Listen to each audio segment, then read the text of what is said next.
નમસ્કાર. દિવસભરના તાજા સમાચારોમાં તમારું સ્વાગત છે. તમારી સાથે હું છું પિનલગીરી ગોસ્વામી. સમાચારો વિસ્તારથી જાણીએ એ પહેલા મહત્વના સમાચારો ઉપર એક નજર. મુંબઈ અમદાવાદ હાઈવે ઉપર 15 કિલોમીટરનો લાંબો ટ્રાફિક જામ. જમ્મુ કાશ્મીરમાં વરસાદે 100 વર્ષનો રેકોર્ડ તોડ્યો. મનસુખ વસાવાએ પોતાના જ નેતાઓને ઝાટક્યા. માતા પિતા બાળકને ત્યજીને જતા રહ્યા. ધનખડના રાજીનામા પર અમિત શાહનો મોટો ખુલાસો. 24 કલાકમાં ભૂકંપના 4 આંચકા અનુભવાયા. ભ્રષ્ટાચાર કરશો તો જેલ જવું પડશે, અમિત શાહની મોટી ચેતવણી સામે આવી. ગોવિંદાના છૂટાછેડા પર પુત્રીનો મોટો ખુલાસો. રાજસ્થાનમાં તબાહી, ખેતરમાં વોટરફોલ બની ગયો. અમદાવાદમાં દાન ઉઘરાવતી સિરિયન ગેંગનો મોટો પર્દાફાશ થયો છે. ધોરણ 6 થી 12ના ઓનલાઈન ક્લાસ શરૂ કરવામાં આવ્યા છે. રાજકોટમાં ડિજિટલ એરેસ્ટ ફ્રોડ, 88 લાખ રૂપિયા પડાવવામાં આવ્યા છે. વાહનોની સંખ્યામાં ગુજરાત દેશમાં 5મા ક્રમે જોવા મળ્યું છે. હવે મિત્રો સમાચારો વિસ્તારથી. વાહનોની કુલ સંખ્યા મામલે ગુજરાત દેશમાં 5મા ક્રમે છે, જેમાં 2.68 કરોડ વાહનો નોંધાયેલા છે. આ પૈકી 46.57 લાખ વાહનોમાં હાઈ સિક્યુરિટી નંબર પ્લેટ એટલે કે HSRP પણ નથી. આંધ્રપ્રદેશમાં સૌથી વધુ 88.80% વાહનો HRP વગર ચાલે છે, જ્યારે ઉત્તર પ્રદેશમાં 5.18 કરોડ વાહનો સાથે દેશમાં પ્રથમ ક્રમે છે. દેશભરમાં સરેરાશ 49.69% વાહનો HSRP વગર ફરી રહ્યા છે. મિત્રો, અન્ય મહત્વના સમાચારની વાત કરીએ તો રાજકોટમાં ડિજિટલ એરેસ્ટ ફ્રોડ સામે આવ્યું છે. 88 લાખ રૂપિયા પડાવવામાં આવ્યા છે.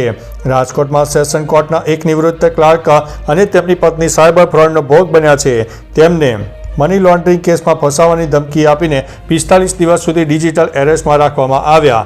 આ દરમિયાન ફ્રોડ કરનારાઓએ તેમની પાસેથી 88 લાખ રૂપિયાની વધુ રકમ પડાવી લીધી, જેના માટે ભોગ બનનારે ગોલ્ડ પણ લોન લીધી હતી. આ મામલે સાયબર પોલીસમાં ફરિયાદ નોંધવામાં આવી છે. મિત્રો, અન્ય મહત્વના સમાચારની વાત કરીએ તો ધોરણ 6 થી 12ના ઓનલાઈન ક્લાસ શરૂ કરવામાં આવ્યા છે. અમદાવાદમાં 7 ડે સ્કૂલમાં વિદ્યાર્થીની હત્યા બાદ તાળા મારી દેવામાં આવ્યા છે. શિક્ષણ વિભાગે મહત્વનો નિર્ણય લેતા વિદ્યાર્થીઓના ભાવિને ધ્યાનમાં લઈને ઓનલાઈન શિક્ષણ કાર્ય શરૂ કરવાનો આદેશ આપ્યો છે. 7 ડે સ્કૂલના વિદ્યાર્થીઓને ઓનલાઈન અભ્યાસ શરૂ કરી દેવામાં આવ્યો છે. જિલ્લા શિક્ષણ અધિકારીઓના આદેશથી ઓનલાઈન શિક્ષણ કાર્ય શરૂ કરાયું છે. સવારે 8 થી 11:30 સુધી ઓનલાઈન અભ્યાસ કરાવવામાં આવશે. મિત્રો, અન્ય મહત્વના સમાચારની વાત કરીએ તો અમદાવાદમાં દાન ઉઘરાવતી સિરિયલ ગેંગનો પર્દાફાશ થયો છે. અમદાવાદમાં મસ્જિદોમાંથી દાન ઉઘરાવતી સિરિયન ગેંગનો પર્દાફાશ થયો છે. પોલીસે એક 23 વર્ષીય સિરિયન નાગરિક અલી મેગાત અલ જહેરને ઝડપી પાડ્યો છે. તે કાશ્મીરી બનીને મસ્જિદોમાંથી ગાઝાના પીડિતોના નામે પૈસા ઉઘરાવતો હતો અને NGOની મદદથી હવાલા મારફત દુબઈ થઈને સિરિયા મોકલતો હતો. અત્યાર સુધીમાં તેણે $1500 મોકલ્યા છે અને સુરક્ષા એજન્સીઓ આ મામલે વધુ તપાસ હાથ ધરી રહી છે. મિત્રો, અન્ય મહત્વના સમાચારની વાત કરીએ તો રાજસ્થાનમાં તબાહી, ખેતરોમાં વોટરફોલ બની ગયો. રાજસ્થાનના અનેક જિલ્લામાં ભારે વરસાદને કારણે સ્થિતિ ગંભીર બની છે. સવાઈ માધોપુરમાં સુરવાલ ડેમ ઓવરફ્લો થતાં જડાવડા ગામની નજીક 2 કિલોમીટર લાંબી અને 55 ફૂટ ઊંડી ખાઈ પડી ગઈ છે.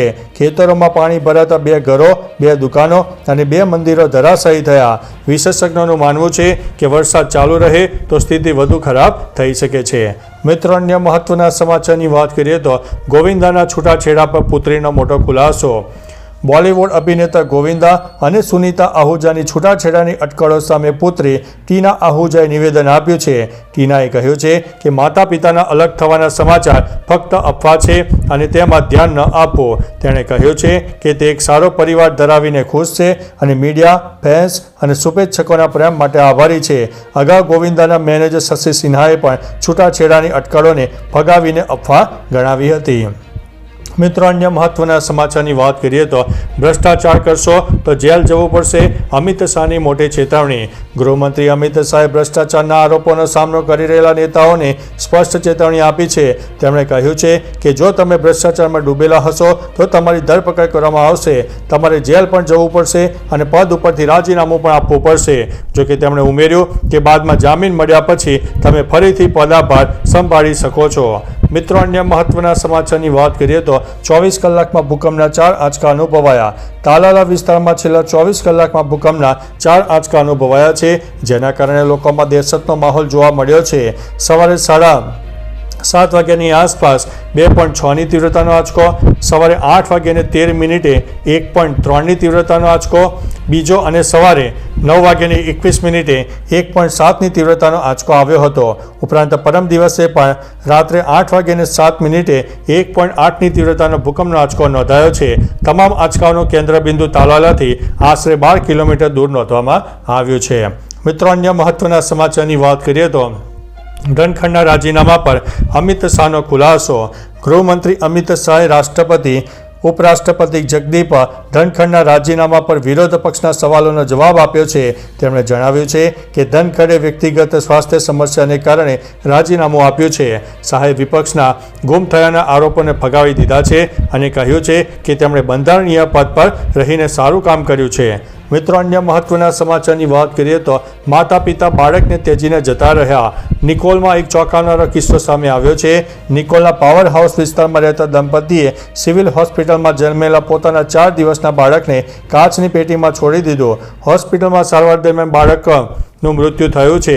પોલીસે માતા પિતા સામે ફરિયાદ નોંધાવીને તપાસ શરૂ કરી છે. તપાસમાં જાણવા મળ્યું કે બાળકને હોસ્પિટલમાં દાખલ કરીને દંપતી 1 સપ્તાહથી સંપર્કમાં આવ્યા નહોતા. મિત્રો, અન્ય મહત્વના સમાચારની વાત કરીએ તો મનસુખ વસાવાએ પોતાના જ નેતાઓને ઝાટક્યા. ભરૂચના ભાજપના સાંસદ મનસુખ વસાવાએ ચૈતર વસાવા મુદ્દે પોતાના જ પક્ષના નેતાઓ સામે નારાજગી વ્યક્ત કરી છે. તેણે આરોપ લગાવ્યો છે કે ભરૂચના ભાજપના નેતાઓ ચૈતર વસાવા સામે બોલતા નથી અને ખાલી મેં એકલાએ ઠેકો લીધો નથી. મનસુખ વસાવાએ ચેતવણી આપી છે કે જો આવા તત્વો સામે નહીં બોલીએ તો રાજકીય રીતે ખતમ થઈ જઈશું.